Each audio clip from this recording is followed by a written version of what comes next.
К другим темам, как развивать промышленность, чтобы поднять регион. Этот вопрос стал основным на круглом столе рабочей группы Якутского регионального отделения Общероссийского народного фронта.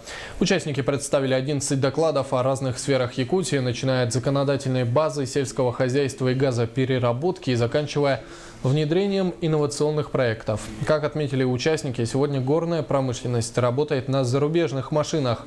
Если раньше мы гордились использованием передовых западных технологий, то сегодня перед промышленностью стоит задача по импортозамещению.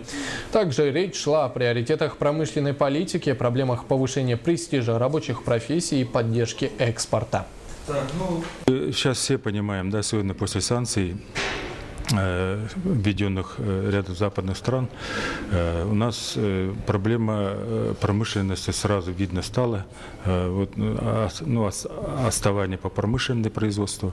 И ситуация сегодня такова, что если мы сегодня чего-нибудь производить не будем, следовательно, завтра нам будет очень плохо.